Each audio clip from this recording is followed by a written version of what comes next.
Right, exactly.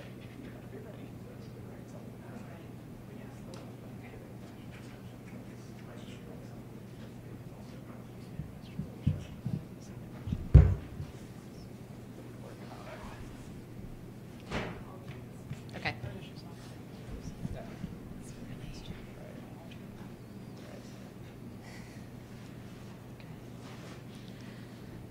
Greetings. Hi, everyone. Thank you for being here today.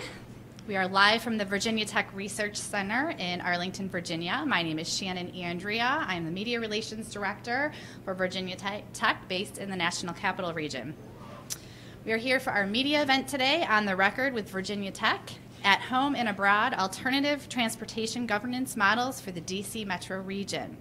For those of you in the room, please note this discussion is being recorded and live streamed.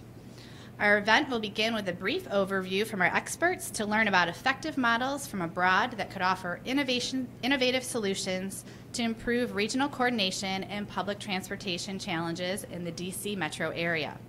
We will then follow with a panel discussion and Q&A with our speakers. So without further ado, I would like to go ahead and introduce our speakers today. From Virginia Tech, we have Ralph Buehler, Associate Professor of Urban Affairs and Planning in the School of International and Public Affairs based here in the National Capital Region. His research areas focus on understanding individual travel behavior and the sustainability of transport systems in urban areas. To my right, we have Joe McAndrew from the Greater Washington Partnership. Joe is the Director of Transportation Policy, where he develops, directs, and drives all activity relating to the partnership's efforts to achieve a regional 21st century transportation ecosystem. And we also have Sara Kline from SK Solutions. Sara is a recognized leader in transportation policy with a specialty in public transportation and transit-oriented development. SK Solutions specializes in advancing innovative transportation policy and practice. So at this time, I'm going to go ahead and turn it over to Dr. Ralph Buehler from Virginia Tech. Ralph. Good afternoon. Thank you very much for coming. Enjoy your lunch. This presentation will introduce regional public transport associations called Verkehrsverbund from, let me advance the slides, from Germany, Austria, and Switzerland. These regional public transport associations coordinate public transport across jurisdictions, across operators, and across modes of transport with the goal to make public transport more attractive. They've been very successful in increasing ridership over the last 40 years. Typically, they integrate ticketing, services, fares. They coordinate public transport planning, marketing, and customer information region-wide and in some instances even statewide, and we'll see examples of those. The presentation was put together with an eye towards lessons for US regions. I think these countries are in a good position to provide some lessons because they have federal systems of government. They are wealthy Western democracies. In the case of Germany, they have a very important car industry and sort of an affection for automobiles. This picture tries to capture regional coordination. What you can see are local buses and regional buses arriving at a main train station. You have the local light rail right there in proximity. You have a regional and intercity rail right there. You see the parked bikes right behind. And underneath, which you don't see, is car parking. These VIEs, or Verkehrsverbunds, started in the 1960s in the Hamburg region in Germany. And this shows you the number of VIEs in Germany, Austria, and Switzerland over the years from 1967 to 2017. And as you can see, they've increased in number quite a bit. We have 63 in Germany now, 7 in Austria, and 1 in Switzerland. And part of the expansion was, of course, their success. You see the same data here in a geographic way. You have Austria on the lower right-hand corner, where you see that the entire country has VIEs everywhere. That's because the federal government required them in the 1990s. To the north, you have Germany with many different VIEs. You also see some white areas in there. That's where there are no regional associations. These are mainly rural areas of very small towns that don't have larger centers. And then at the bottom to the left, you have Switzerland, where only Zurich, Switzerland's largest city, has a VIE. There's a lot of public transport coordination in Switzerland, but they use a slightly different model. Most of the content of the presentation will be based on case studies because each VV is different. There's not one unique model. They all are somewhat similar, but they're all different. So we chose the large regions to maybe provide lessons for the Washington, D.C. region. Hamburg, where it all started in 1967 with 3.4 million inhabitants. And you can see the land area there. Then we chose Munich, 2.9 million inhabitants, home to BMW, very wealthy city. Rhine-Ruhr, which is a polycentric area with 19 large cities. So there's not one large dominant city there, 4.9 million inhabitants. In Austria, Vienna, the capital, and the surrounding 2 states that are part of a VV. Zurich, which is Switzerland's largest city and the only VV there. And then finally, Berlin, which includes the city of Berlin and all of the state of Brandenburg surrounding the city of Berlin. All of these cities have seen strong increases in car ownership and use starting in the 1960s and 1970s. This shows you the cars and light trucks per 1,000 population over time, starting in the 1970s, 1980s, 1990s. And part of the motivation for the VVs was the strong increase in motorization and car use and air pollution, congestion, safety, traffic issues that led to the idea for promoting public transport. What we can also see in the trend of motorization, that's 2000 and 2010, is that the motorization has been leveling off, and in most of the regions it hasn't even been growing over the last decade where we have available data here. At the same time, they have been very successful in increasing public transport ridership. This graph shows you the number of public transport trips taken per person per year living in these regions, starting in 1990, 2000, 2010, and then 2015. And as you can see, we have considerable increases ranging from 14% in Munich to about 40% in Rhine-Ruhr and in the Zurich area. So big increases. We tried to calculate some number here on your bottom right for Washington, D.C., which is at a much lower level, and the trend is sort of flat in terms of passengers per capita. In the regions, what you would assume, transit ridership is the highest in the center of the city. That's your red bar. Is slightly lower in the area that's still in the city but not in the center, and then it's lowest in the suburbs. But even in the suburbs, between 8 and 12% of all trips, that's not just a commute, of all trips are made by public transport in those areas. So what do these VVs look like? This shows you the collaborators in the VVs for all of the areas we looked at. And so there are state governments, there are suburban district governments, there are large city governments, and there are transit operators. Especially among the transit operators, there are many, but there are typically dominant ones. These are the large ones in the main city. And there are many, many smaller ones that make up these numbers. But you see there's quite a number of different jurisdictions working together to coordinate public transportation service. Typically, and remember, there's no typical model of a VV. They're all a little bit different. But the German Public Transport Association came out with these 3 models. And I'll go through this very quickly. What they all include is involvement of government jurisdictions. They also all include involvement of public transport operators. And then the VV has a board. And the board consists of both of the transit operators and the governments. And the different types here differentiate between who has the biggest role on the board. So there's the operator-led, where transit agencies dominate on the board to your left. There is a mix, where they have sort of the equal power on the board. And then on the right, that's the most common form in large cities, is where the local jurisdictions dominate and the transit agencies sort of provide input. When the VVs started in the 60s, they were all operator-led because it was public transport operators in the Hamburg area that started it. It needed at the time 7 different tickets to traverse the area, and they wanted to come together to make it easier to ride transit and to combat falling ridership and increasing car use. That was sort of the rationale why they came about. Over time, governments have gotten a more important role on these boards, mainly because they provide a lot of the funding. And they say, well, if we provide the funding, we also want a say on those boards. How did these regional associations come about? looking at their genesis, we typically see that one stakeholder took the lead, often at their own monetary expense, to convince others to join. For example, in Hamburg, the city of Hamburg agreed to pay for operating subsidies for regional rail and even help them with capital projects to get the regional rail provider to buy into this model. This was very expensive, was never done again, but this was to sort of get it going. They had to open their pocket and say, you join us and we give you this money. And part of it was later taken back when they all realized it's actually a success.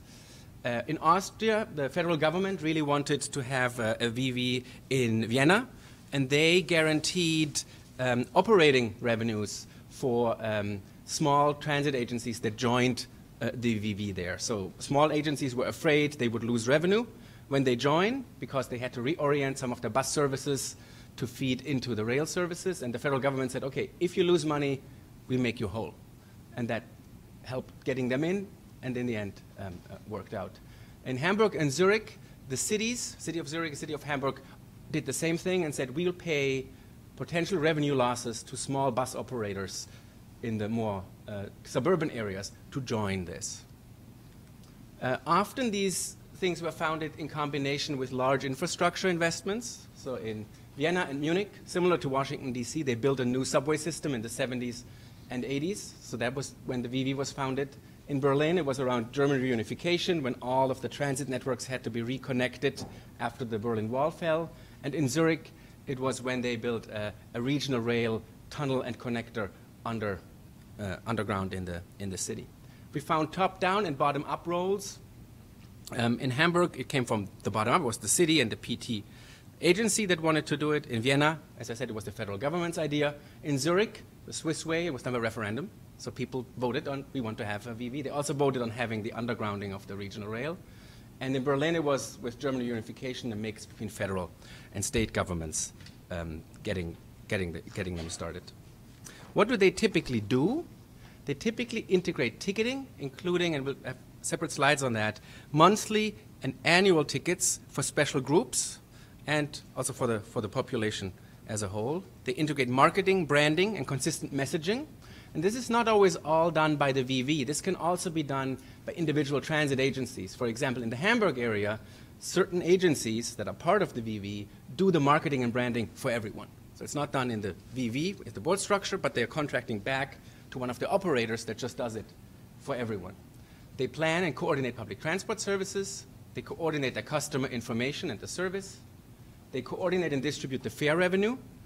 And if any of the transit is going to be contracted out, they're also drawing up and overseeing public transport contracts and are responsible for the quality control. In each VV, this is done slightly differently. We sort of came up with this schematic looking at what different stakeholders do. So governments typically determine the overall level of public transport service they want to have and the fares. They set the level of government funding and the infrastructure investment. And they decide which services they want to tender because they have the power of the purse. The executive board and the VV typically does the planning and coordination of the service levels, the routes, and the timetables. They issue calls for tender. They integrate the fare structure and the ticketing. They distribute the fare revenue and the government subsidies among the firms. They do marketing and public relations. And they monitor quality standards and do long-term planning. The operators, on their own, they run the services, they collect the fare revenue, they maintain the vehicles, and they implement the infrastructure projects. And remember, in the VV and the executive board, both of these, the jurisdictions and the operators, come together. In terms of policies, the first one you see up there, that's the slogan of the Munich VV. It's one network, one timetable, one ticket. That's their goal on how they want to provide public transport in the region. The goal is to have more and better transit service, integrate across all public transport modes, and more recently also with bike sharing, car sharing, etc., regionally.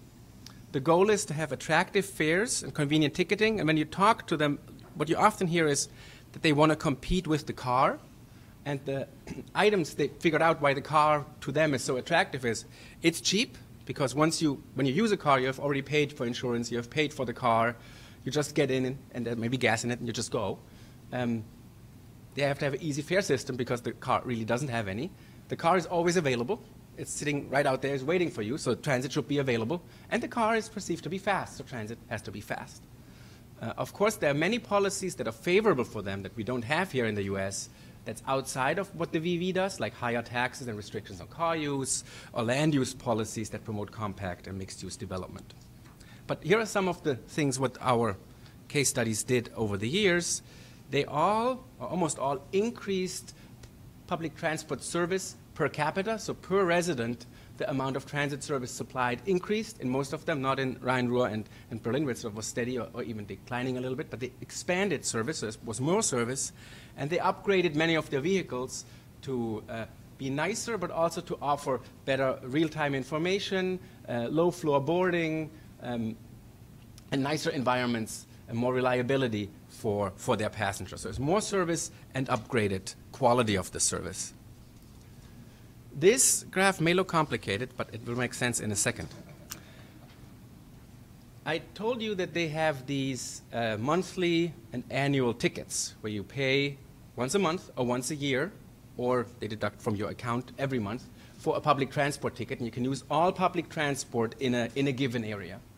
And what we did was we looked at the price of this monthly or annual ticket for the central area, which is the main city, and compared it to the single tickets. So if you were to buy 2 single tickets per workday for a whole year, or for a whole month, how much of a discount do you get with a monthly ticket, an annual ticket, or a special group ticket? What you can see to your left is the monthly ticket discount, somewhere between 20 and 50% less. The annual ticket discount going all the way to almost 70% in the Vienna region.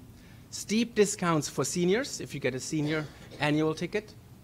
Steep discounts for university students, and even steeper discounts for school students. That's a big difference to the US. In those countries, school buses are quite rare, and school children typically ride on public transportation, and schools don't have their own transit system or their own school buses. One good example, or maybe the best example of a regional ticket or an annual ticket, is the city of Vienna in Austria. And this is the ticket for all of the city of Vienna for 2 million inhabitants. They reduced the price in 2011, 2012 to 365 euros a year for all transit that exists, so all buses, all rail, etc. It's among the cheapest in Europe, and the sales jumped from 360,000 a year in 2011 to 778,000 of these tickets a year in 2017. Senior ticket, also very cheap, 224 euros for the entire year. High school students pay 60 euros. Overall ridership numbers also increased from 875 million riders per year to 962. One of the big advantages of the annual ticket or the monthly ticket is that once you have it, transit is already paid for. And by making more trips, you sort of bring down the average cost, or the marginal cost is actually zero for the next trip. So you're binding riders to public transportation because it's so attractive to make more trips. Some of the systems also offer tickets where in the off hours in the evening, on your annual ticket or monthly ticket, you can take family members with you, and the same is true on the weekend, but not during the peak hours because that's where they have the capacity constraints. Now, you may wonder, well, what happened to revenue doing all of this? This is the trend in average revenue per passenger trip over the years. So how much money does the transit agency make, or the Verbund make, in that time? And what you see for most, except for Vienna, that did the big drop of the ticket price, we have actually increases in revenue. Part of that is because the price for tickets increased over the entire time, but less than the price of gasoline went up. So they have more revenue because prices went up, but prices got relatively cheaper compared to how much gasoline price increased. Now we are to the second of the last slide. More recently, these transit agencies are more and more trying to become more multimodal. This is an example from Karlsruhe, where they try to integrate their light rail system with bike sharing and with car sharing. Many of our case studies have some offers like that. So if you have a monthly ticket or an annual ticket, you may automatically be member of a car sharing system, or you may get a discounted rate for membership of the car sharing system. Same with bike sharing. You may also get a discounted rate for the rental price. So instead of, let's say, somebody pays 10 cents normally per 5 minutes or per minute, now you pay 5 cents per minute because you have the regional ticket. So they're trying to integrate that more, and they're also working on integrating the services into apps, etc. But that's more recent. So what do I think are some of the lessons? They were successful in increasing ridership. The slogan or the mindset is to provide one network, one timetable, one ticket to compete with the automobile and provide public transport as attractive as it can be by having more and better service. And these special tickets really help drawing customers into public transportation and making them use public transportation even more. They are cooperations of governments and providers. In some of our interviews, what came out was that this cooperation on the board really helps governments understand what operators need and helps operators feed in their knowledge about operation into government decisions, so that this joint collaboration seems to be quite important. For the founding, we found that often one stakeholder took the lead at their own monetary loss, initially at least. We found this happening bottom-up and top-down, and often with large infrastructure projects like subway systems being built or other big investments. And of course, all around that, there are favorable land use and automobile pricing policies that the VIEs do not have direct influence on, but that really help promote public transportation use that's outside of their control. And now I'll thank you, and I think I'll turn it over to Joe.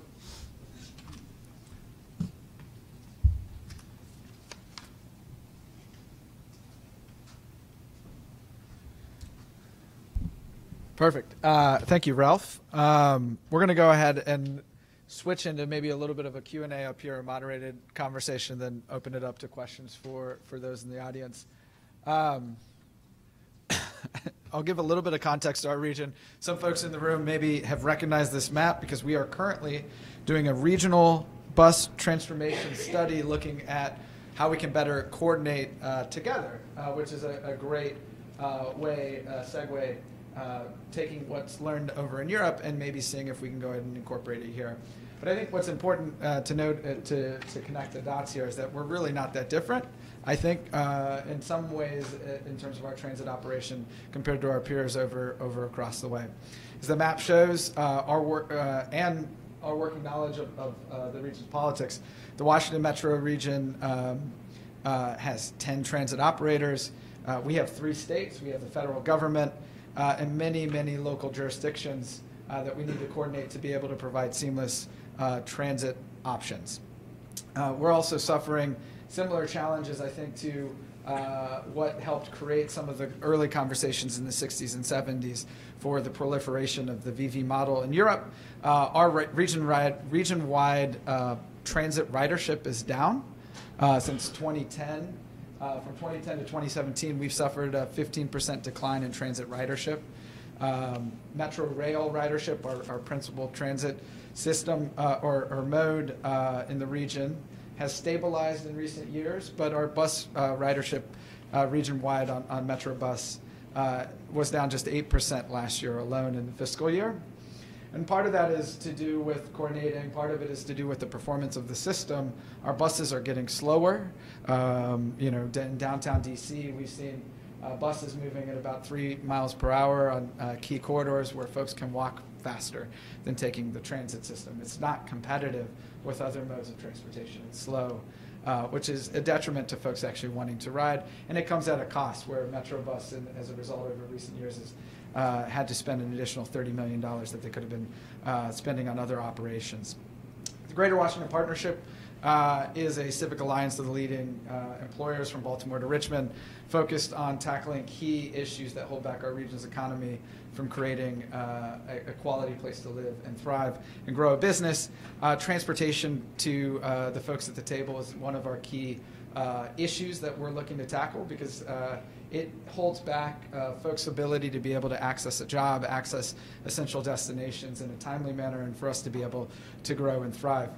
We set out last fall launching a super regional transportation strategy that there's a few books up here on the table, but laying out 7 solutions, 20 specific actions that we think that we need to ultimately take on to transform our transportation system. One of them is looking at regional transit coordination. I will say we do a good job in Washington in coordinating our transit systems, but we can certainly do better. What's really important to note is that the transportation demands of our consumers, our riders, our residents demand it. Every day, 50% of all commuters wake up in one jurisdiction and go to work in another. 20% cross a state border. Focusing and enabling our jurisdictional silos to get in the way of seamless, efficient transit or transportation options is a big challenge and a hindrance to seeing increased ridership, a key goal of all of our transportation operators. And that's why in here we urge the region to come together and build a high-level, high-functioning regional transit coordinating body that would ultimately execute and look towards finding ways to move towards a VV model. Can we reach their utopian place? Hopefully, but we got to start because where we're at right now, we're seeing declining ridership, and we're not going to be getting much better or much more competitive. And some folks might question whether or not we can do it, and I would argue we took a huge step last year with our regional transit funding with Metro, coming together across 3 jurisdictions to receive and dedicate money for the first time in 40 years for our transit system for WMATA. So the DNA is there for the region to act together. I think the question is, how do we do it? And at the partnership, we're leaning in and want to see this model be taken seriously. And today, I'd like to ask a few questions specifically of how we could do it. So Ralph, first question to you. It seems like there's a lot of parallels to the model, the VV model over in Europe that you've highlighted.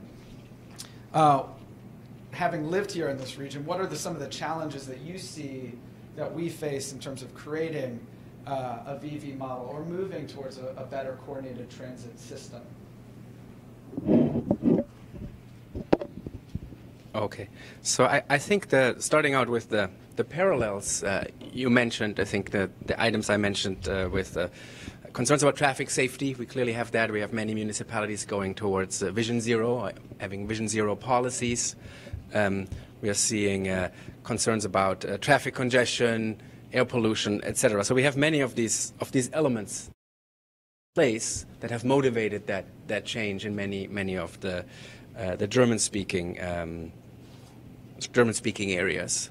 I think big hurdles are in the integration of the modes. Even my impression, and people may disagree, but even within Metro, where you already have a regional authority, not an association, a regional authority, the bus services and rail services could be more tightly coordinated or could be more tightly integrated. And then not to speak adding a lot of these more local bus operators or services to it. I feel that we talked about one stakeholder sort of taking the lead at their own loss, that at the moment Metro is quite busy with their infrastructure and safety issues, so they are not necessarily stepping forward or taking the lead in that. But I'm also not necessarily seeing on the government jurisdiction side, government jurisdictions taking the lead or pushing this.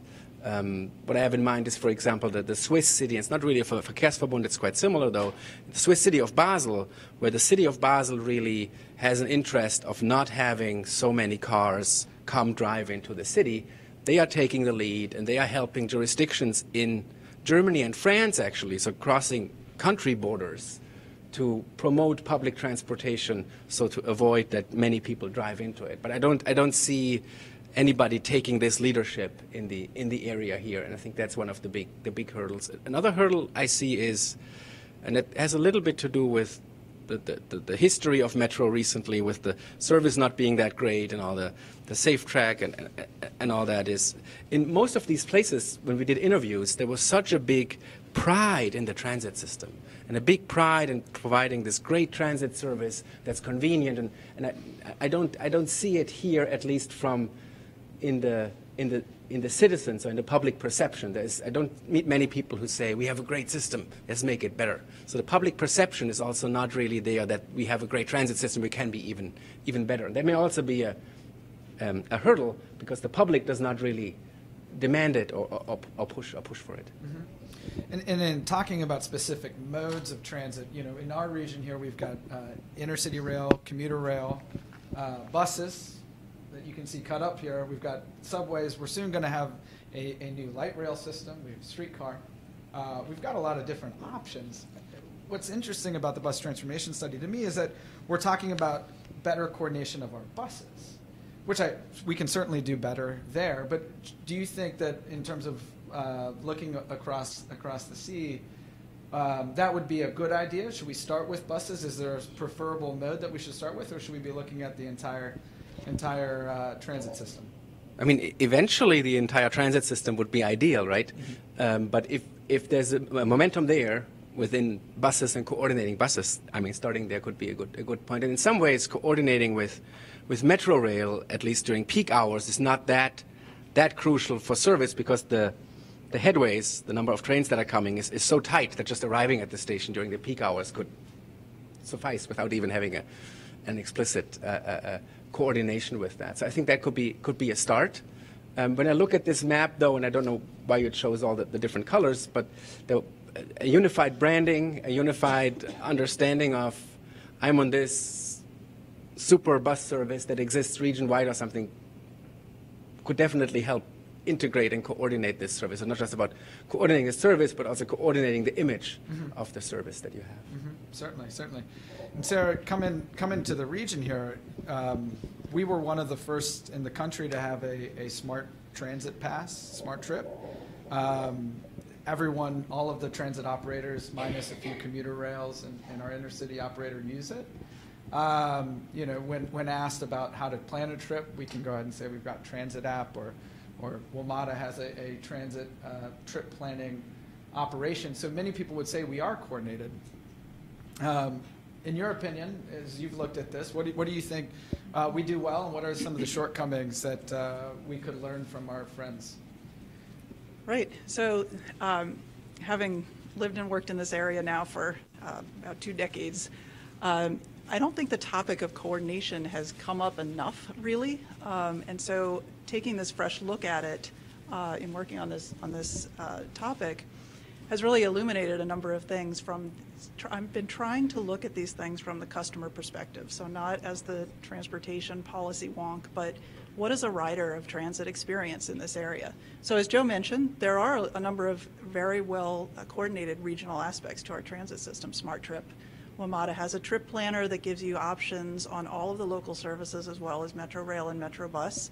The fact that you can pick up a local bus at a Metro Rail station, that there's space provided for those buses to operate there, is actually a result of lots of coordination. So there is coordination happening. I know that Northern Virginia Transportation Commission, for example, is coordinating very closely with bus providers in Northern Virginia and with WMATA to address the shutdown that's coming for the Blue Line station. So these conversations are happening every day, but they often take a very long time.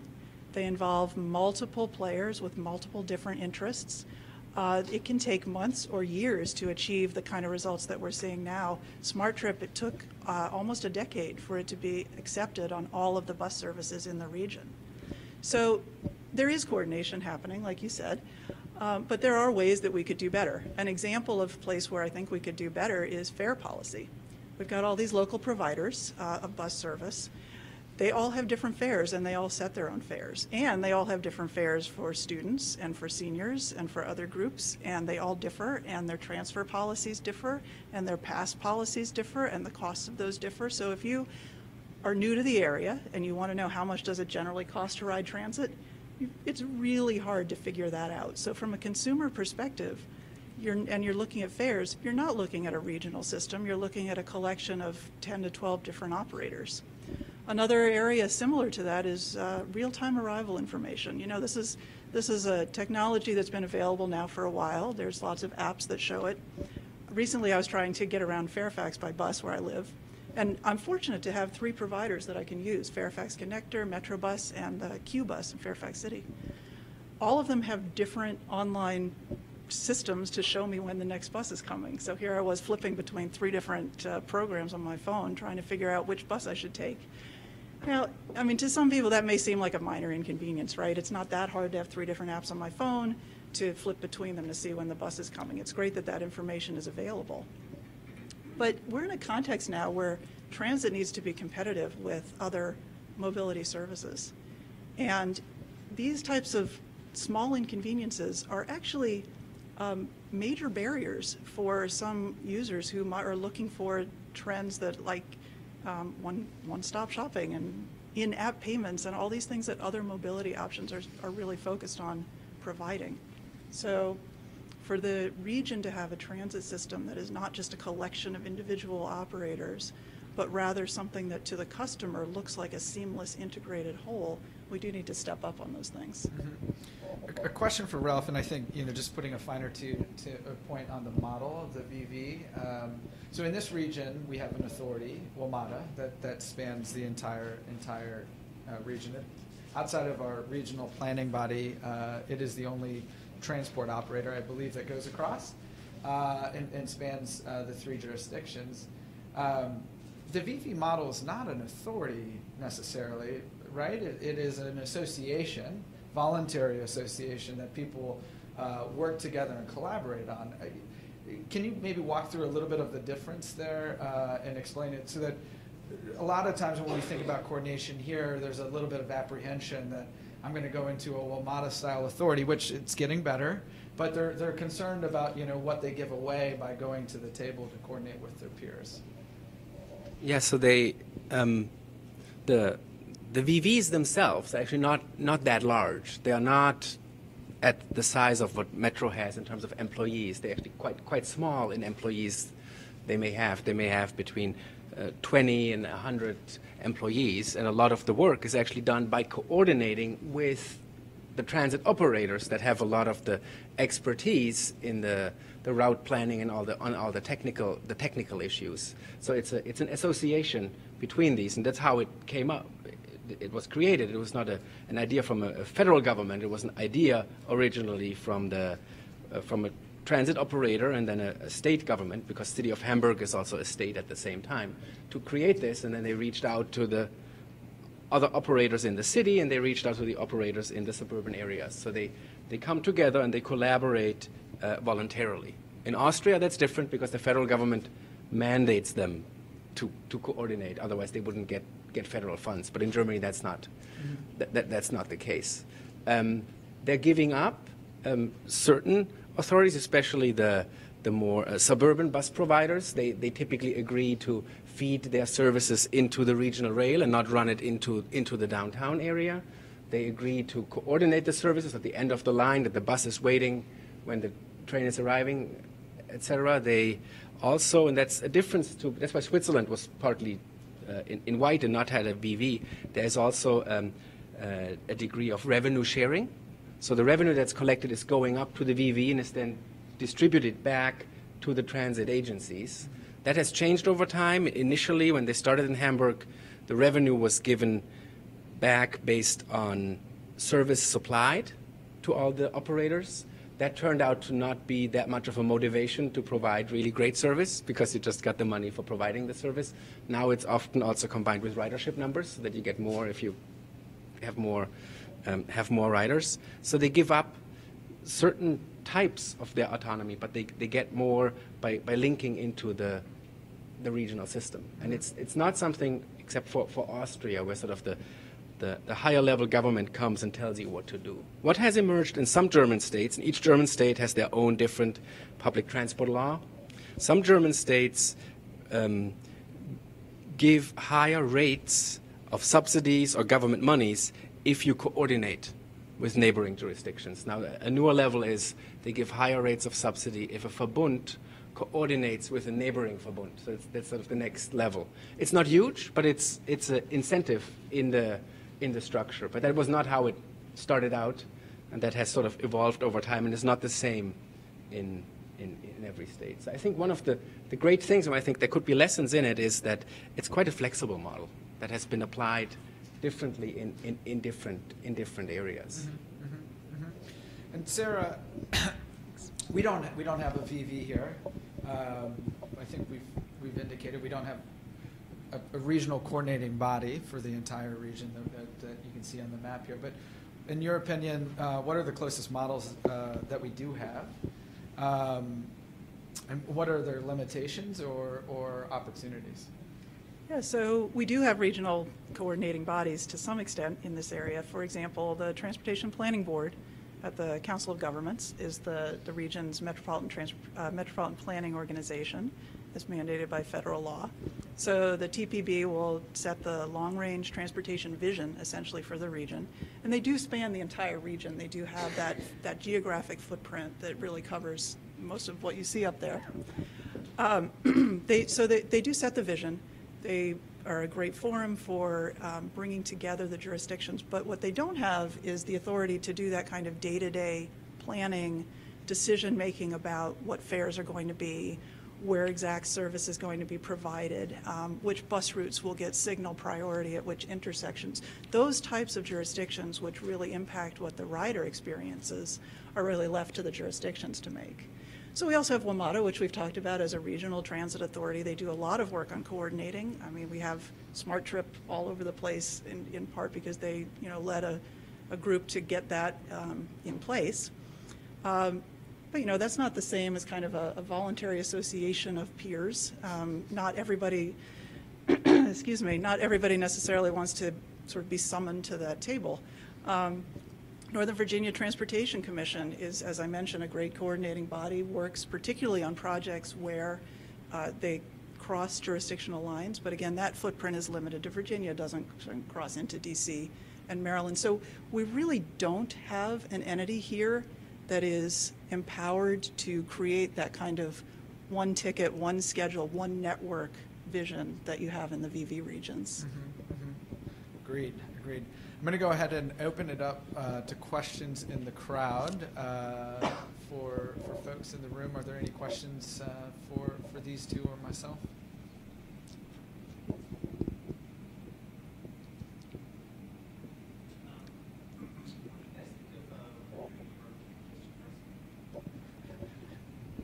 So we'll see how it works out. I was surprised it finally went through. We had so many attempts in New York to get congestion pricing implemented. We've seen success of it in some European cities. For example, London has had some similar elements of what New York does by using some of the revenue to fund public transportation, to upgrade the tube.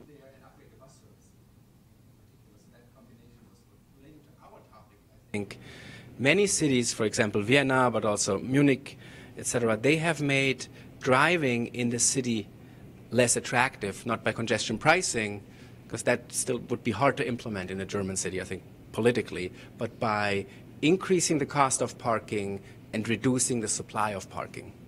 And the one paper in your packet is called Vienna's Journey to Sustainable Transport. You can see in detail how Vienna expanded its public transport system and at the same time restricted parking quite severely. I think congestion pricing could do something quite similar. It makes driving in the city center more expensive.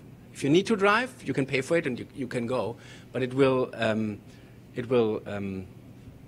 prevent, that's the wrong word, but some people from driving because the cost is going to be too high, and they will likely ride public transportation. So making driving less attractive in the city can help promote public transportation. But I think they have to go, or most of the examples we see, they have to go hand in hand.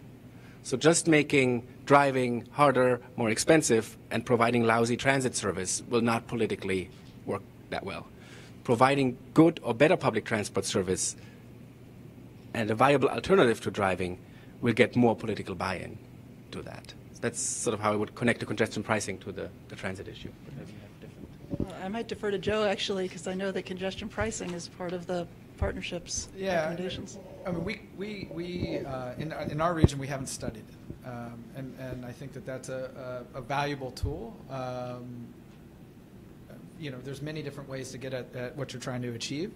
But it's a valuable tool that this region hasn't looked at. I think in terms of New York stepping forward and taking this on, it was a measure of dire need in terms of revenue to invest in a transit system. They need to get that to a state of good repair, but then they can look at actually expanding service, providing better service for folks to be able to get into downtown Manhattan without a vehicle if possible. I think what we need to do in this region is step forward and ask the question of, is this a viable alternative option for us to go ahead and address some of our congestion needs as well as improving the overall transportation system. What I will say, back to the conversation of regional coordination, it can't be done by one jurisdiction because at the end of the day, our commuter flows are not just from, say, Northern Virginia into D.C. and Prince George's into D.C. and then home at the end of the day. It's all over the place. And so putting a barrier right around D.C. doesn't solve our problems because the region needs to plan and coordinate the impacts and the benefits that would come from such a system if you were to do it there or expand into other jurisdictions as well. Are there any U.S. regions that do transit well? If there's a model across the U.S. and say, well, like in D.C., isn't de-incentivizing car travel really the only way to push forward mass transit? And is that something that you can try to raise the cost of gasoline prices in the U.S. or low emissions?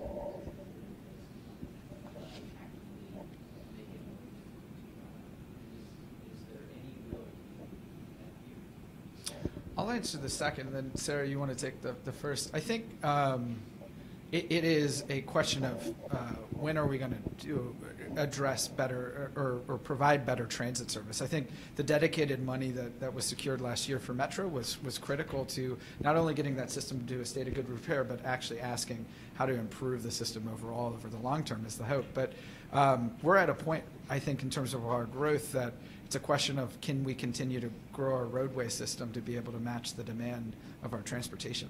We need a better balanced option. Last week when the tanker spilled over at the American Legion Bridge, we just didn't have a lot of alternatives, whether it be a roadway or a transit options. And I think that is a case in point that we need to be thinking about it in a multimodal fashion to be able to better connect our region.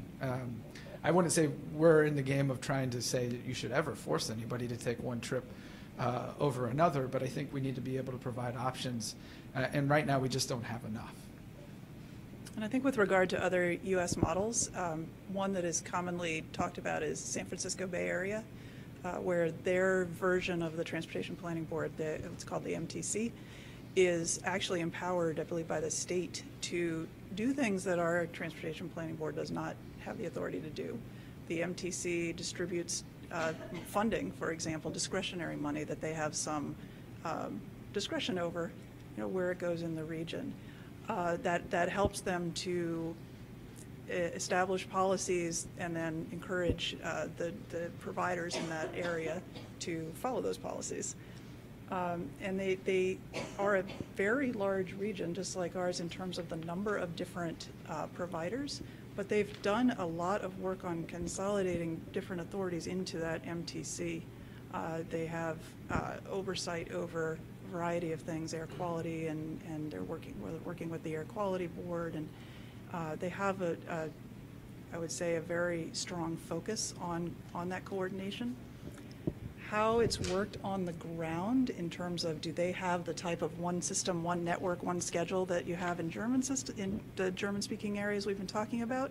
I don't know that they're at that level exactly yet, but I think they're the model that people are looking for. You may have more insight into that. Not that much more. So I would have mentioned San Francisco first as well. There's a good report by the Eno Foundation that came out 3 years ago. It's called Getting to the Root of It. And they look at regional coordination in 6, 7, 8 different U.S. regions. And San Francisco comes out on top there as well for exactly the reason that you mentioned. I would also point maybe to interesting cases like Denver, Colorado, where they are building a regional system of sort of, they call it light rail. When I wrote it, it looked more like regional rail to me, from how it feels like. But they're taking the regional approach to building that system.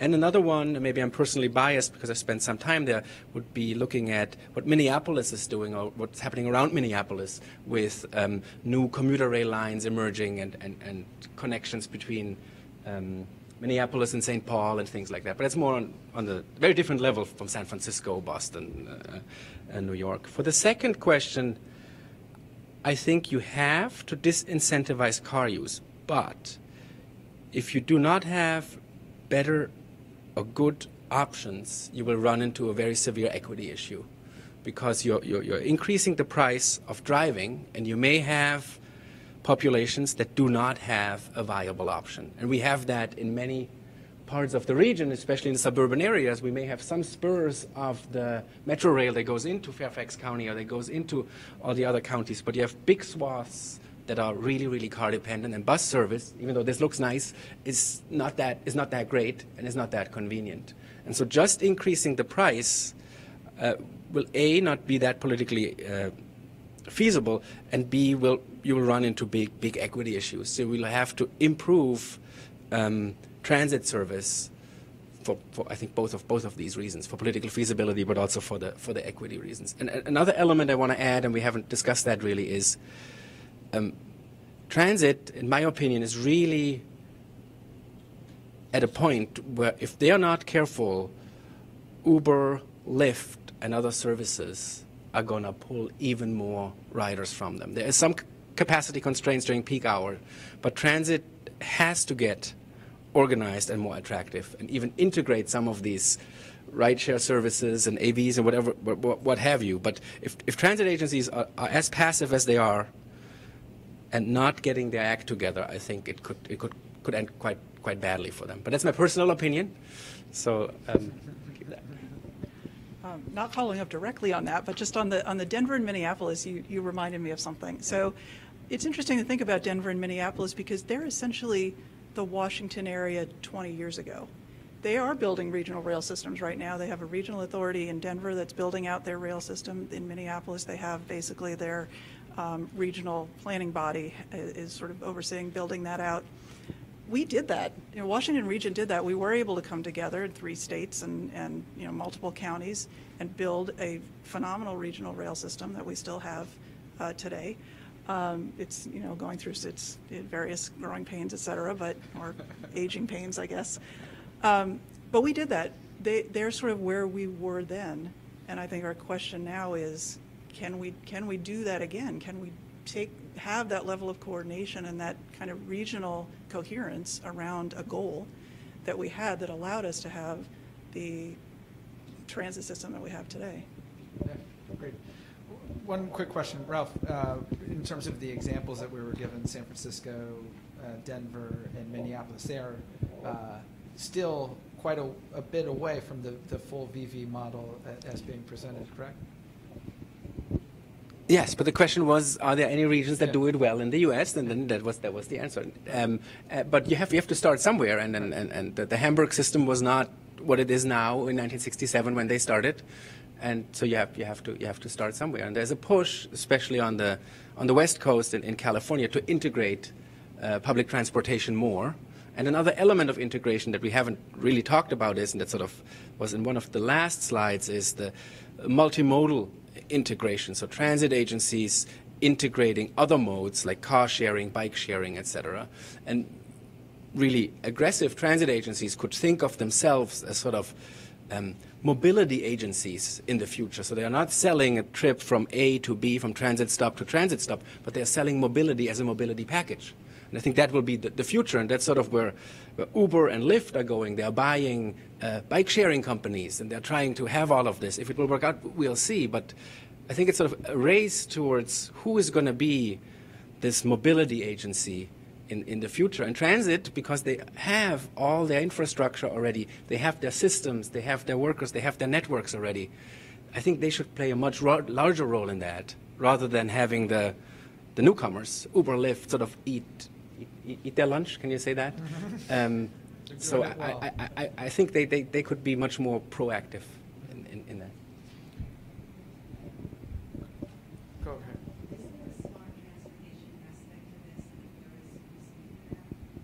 Smart transportation in the sense of technology. So I can talk a little bit, and then so I think there is a smart element to it. let me, so smart is typically, it's a side note, but smart is typically understood as technology-based.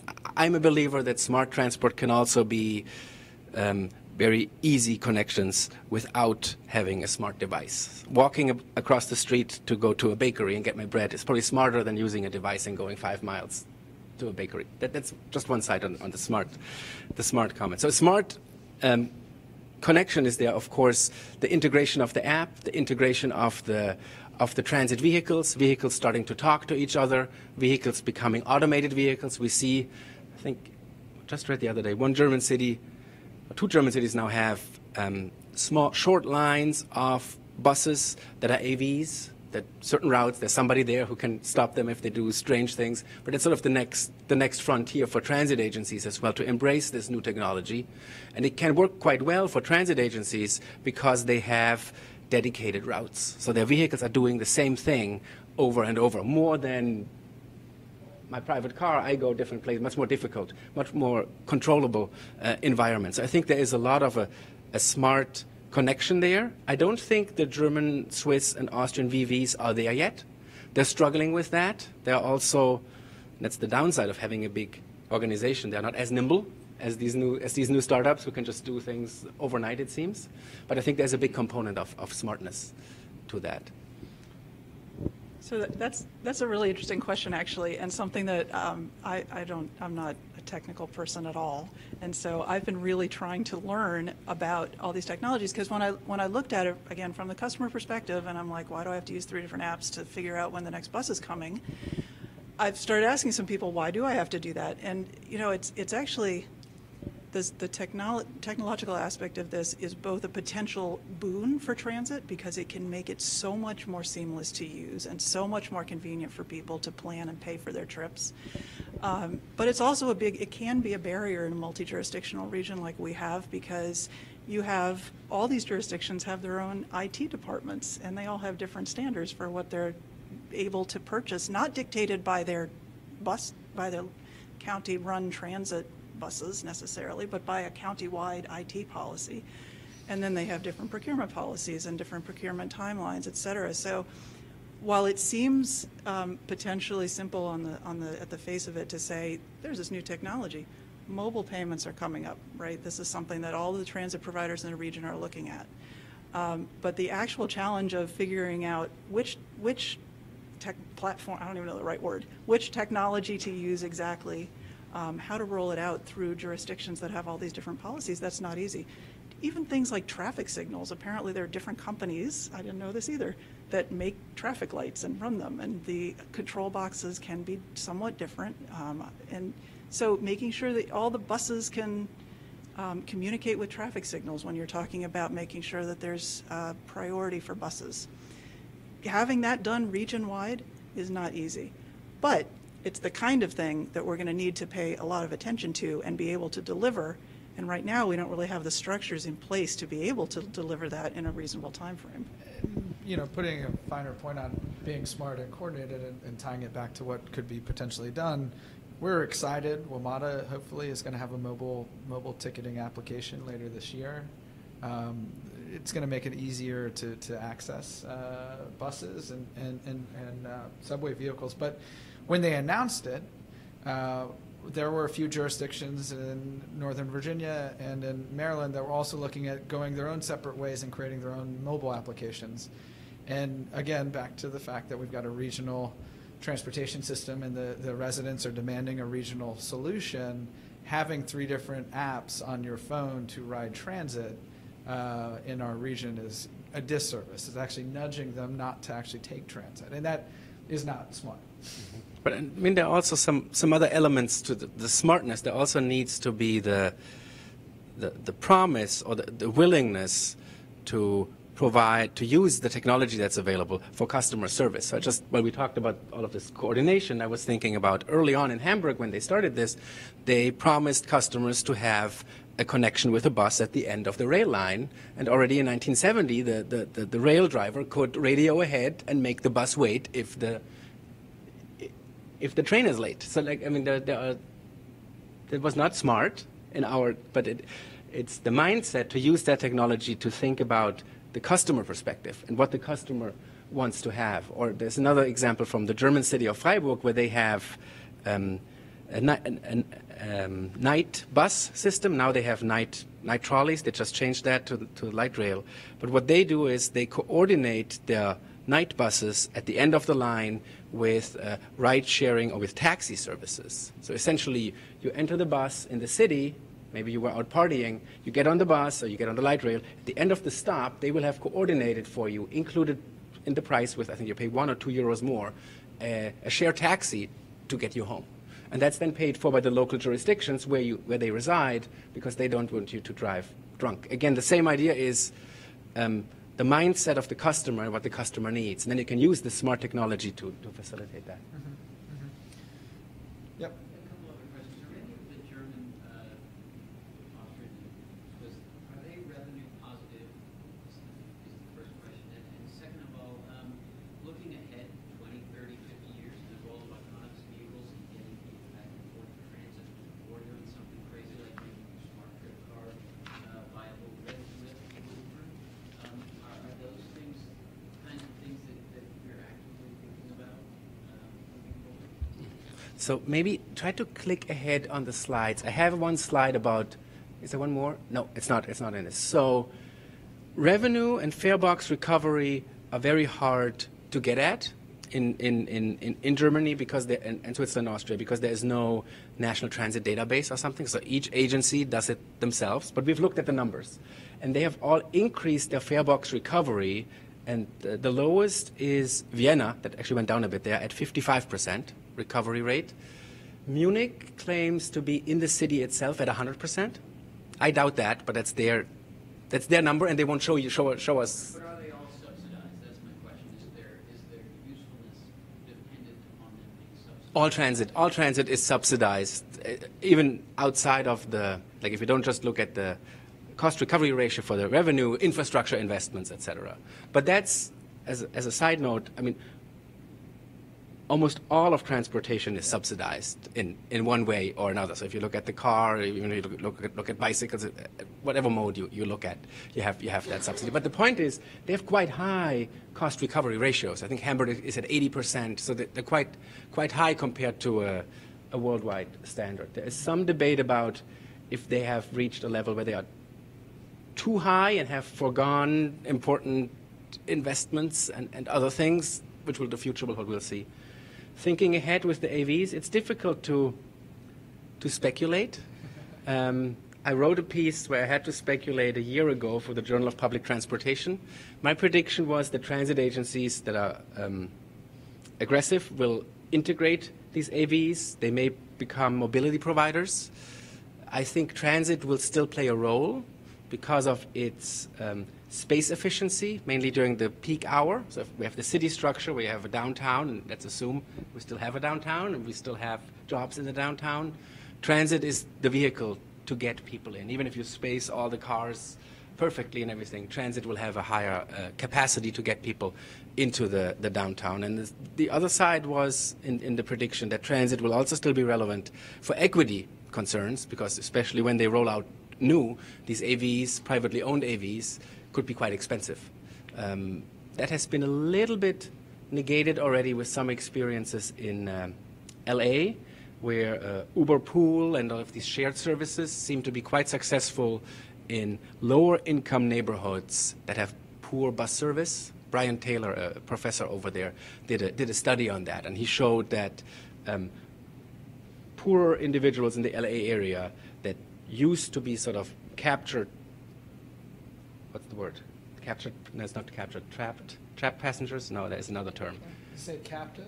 Captive, Yeah, that's the I call term. them Captive first passengers. movers. That they are leaving areas with poor bus service and they're opting for Uber Pool and all of these. So that, and if those then become automated and the cost may drop even more, it's hard to predict. But I think the transit agencies will still play a role, and they will also have AV technology in them.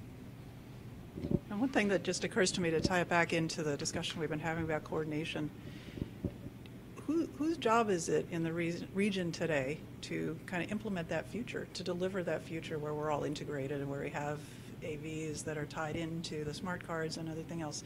So right now, our transit providers, I'm sure there are folks that are thinking about this at all of our transit agencies. But their day-to-day job is to deliver the transit service, get that service on the street, and make it as good as it can be. So even if one of them does take action on this, we have multiple others in the region. There's no kind of structural way to do some of those things right now. So that's also something we need to be thinking about.